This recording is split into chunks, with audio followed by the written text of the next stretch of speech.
پھر وہ بستر پر لیٹ گیا۔ اس کا دل اداس تھا۔ اسے کچھ احساس ہو رہا تھا کہ وہ غلطی پر تھا۔ اس سے پہلے کہ یہ احساس بڑھتا اسے نیند آ گئی۔ شام کو آنکھ کھلی وہ کمرے سے باہر آیا۔ ماموں کے بچے اسے دیکھ کر ادھر ادھر ہو گئے۔ اس کا دل کٹ کر رہ گیا۔ یہ لوگ مجھے برا لڑکا سمجھتے ہیں، اسی لیے بات نہیں کرتے۔ اس نے اداسی سے سوچا۔ اسے اپنی امی اور حریم یاد آنے لگی۔ اس کا دل چاہ رہا تھا کہ اڑ کر گھر چلا جائے۔ اس کے دل میں ایک امید سی تھی کہ شاید امی نے رات کے کھانے پر بریانی پکا لی ہوگی۔ وہ نانی کے پاس آیا۔ نانی امی، میری بات حریم سے کروا دیجئے، اس نے بڑے ادب سے کہا۔ نانی ماں نے رشیدہ کا نمبر ملایا اور موبائل احمد کو دے دیا۔ دوسری طرف رشیدہ تھی۔ مجھے حریم سے بات کرنی ہے، اس نے بڑے کمزور لہجے میں کہا۔ تھوڑی دیر بعد اس کے کانوں میں حریم کی آواز آئی۔ احمد بھائی، بڑے مزے آ رہے ہیں، اکیلی ہی اکیلے چلے گئے؟ جھوٹے منہ بھی ہم سے نہیں پوچھا کہ حریم تم بھی نانی کے پاس یہاں رہو گی؟ حریم نے شوخ آواز میں کہا۔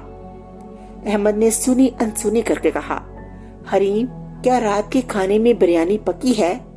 چونکہ اس نے حریم کی بات کا جواب نہیں دیا تھا، اس بات سے وہ چڑ گئی اور جھنجھلا کر بولی، بریانی نہیں پکی ہے، اپنی ضد چھوڑ کیوں نہیں دیتے؟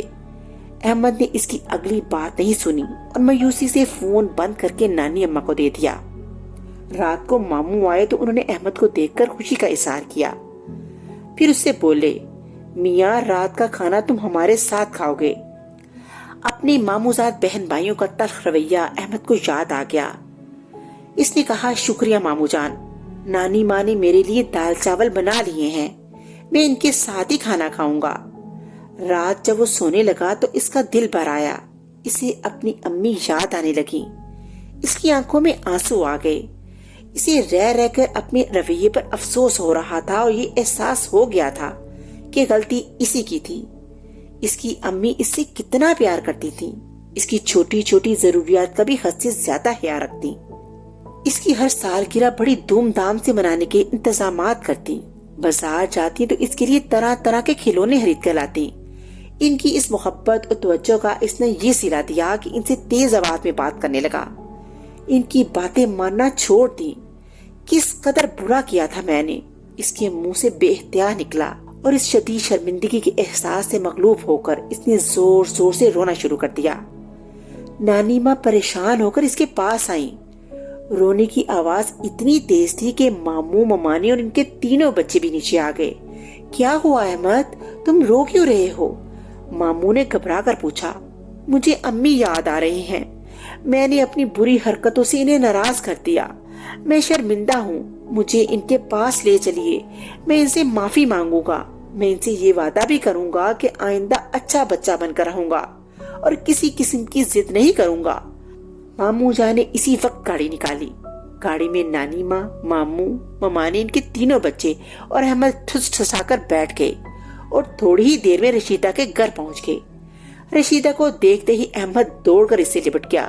امی مجھے معاف کر دیں، اب میں آپ کو ایک اچھا بچہ بن کر دکھاؤں گا، میں وعدہ کرتا ہوں۔ رشیدہ نے اس کو پیار سے خود سے لپٹا لیا۔ جانتے ہو احمد، جب سے تم گئے ہو میں نے نہ دوپہر کا کھانا کھایا نہ رات کا۔ مجھے خوشی ہے کہ تمہیں اپنی غلطی کا احساس ہو گیا۔ یاد رکھو، ماں باپ اپنے بچوں سے جو کہتے ہیں اس میں بچوں کی بھلائی ہوتی ہے۔ احمد کے سیدھے راستے پر آ جانے سے سب لوگوں کو بہت خوشی ہوئی۔ رشیدہ ان لوگوں کے لیے چائے پکانے لگی۔ سارے بچے ایک دوسرے سے باتوں میں مصروف ہو گئے۔ احمد اپنے دل میں سوچ رہا تھا کہ جب میں ایک برا لڑکا تھا تو ماموں جان کے بچے مجھ سے کھچے کھچے رہنے لگے، اب میں اچھا بچہ بن گیا ہوں تو یہ میرے دوست بن گئے اور مجھ سے گل مل کر باتیں کرنے لگے۔ سچ ہے، بری عادتوں کے بچوں سے کوئی پیار نہیں کرتا، اچھے بچوں کو ہی سب پسند کرتے ہیں۔ وہ خوشی محسوس کر رہا تھا کہ اب وہ اچھا بچہ بن گیا ہے۔ اس طرح کہانی کا اختتام ہو گیا۔ اگلی کہانی کے ساتھ پھر ملوں گی، تب تک کے لیے اللہ حافظ۔